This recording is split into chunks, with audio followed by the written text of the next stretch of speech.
يا أيها الذين آمنوا لا تتخذوا بطانة من دونكم لا يألونكم خبالا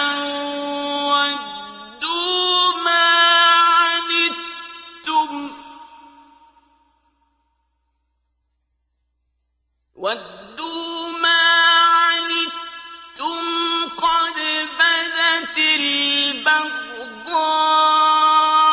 مِنْ أَفْوَاهِهِمْ وَمَا تُخْفِي صُدُورُهُمْ أَكْبَرُ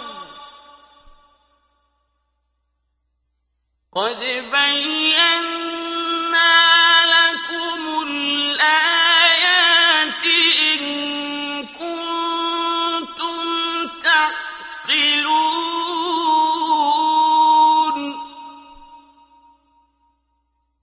La majorité de la population aux États-Unis n'a aucune idée que nous vivons pour le bénéfice de l'empire clandestin.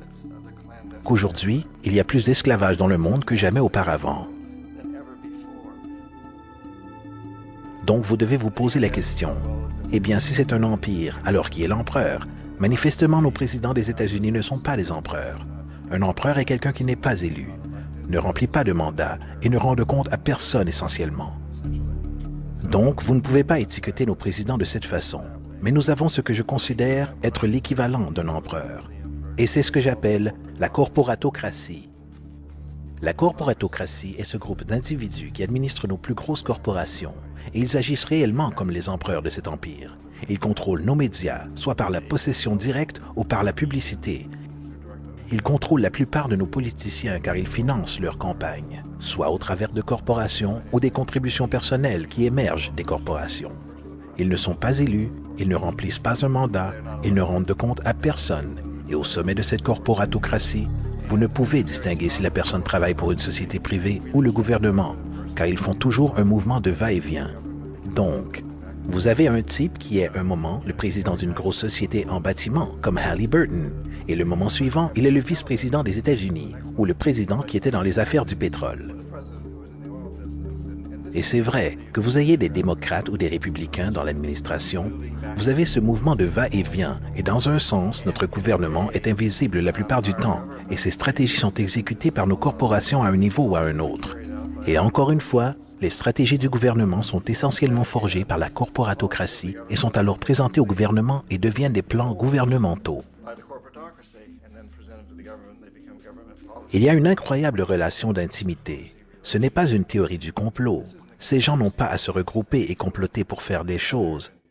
Ils travaillent tous essentiellement avec un principe fondamental qui est de maximiser les profits sans se soucier du coût social et environnemental.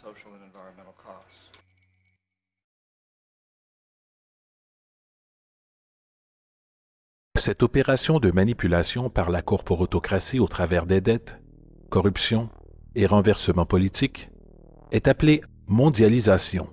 Tout comme la Réserve fédérale garde le public américain dans une position de servitude au travers de dettes, de l'inflation et des intérêts, la Banque mondiale et le FMI exécutent ce rôle à l'échelle mondiale. L'arnaque de base est simple.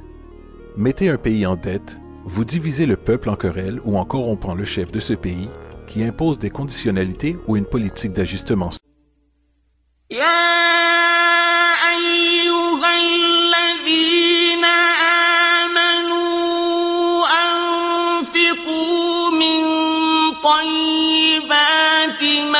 كسبتم ومما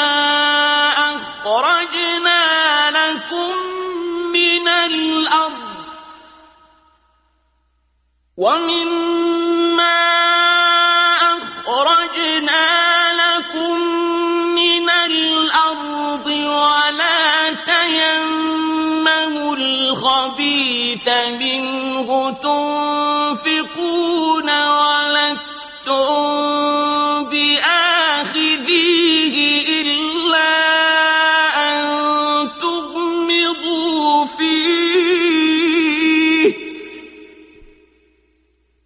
واعلموا أن الله غني حميد.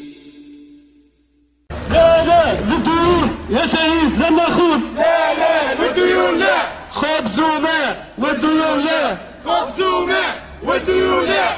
أنا الإخوة الموظفين في البنك المركزي نحن لهنا نتعاملوا معكم كمواطنين توانسة. ماناش نتعاملوا كلمة عاملين مش على موظفي البنك المركزي، موظفي البنك المركزي مواطنين توانسة عندهم جوازات سفر توانسة كيفنا كيف. الحاجة اللي مطروحة لهنا هي مطروحة من المفروض عليكم أيضا. شنو رأيكم أنتم في سياسة الديون القائمة منذ 50 سنة؟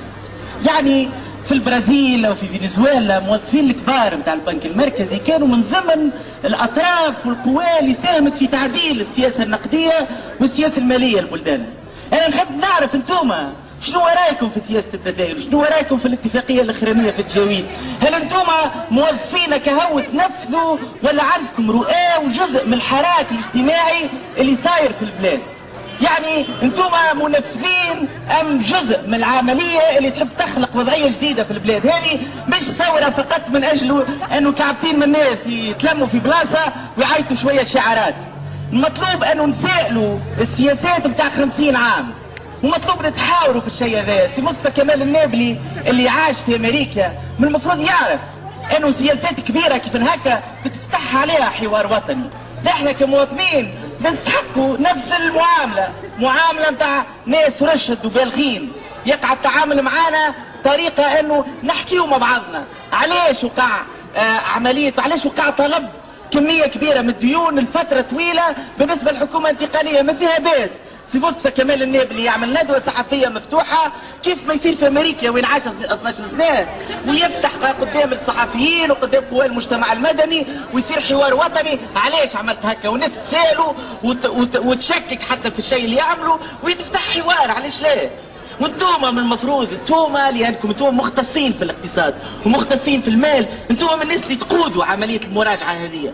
حماة الحمى يا حماة الحمى هلموا هلموا لمجد الزمن لقد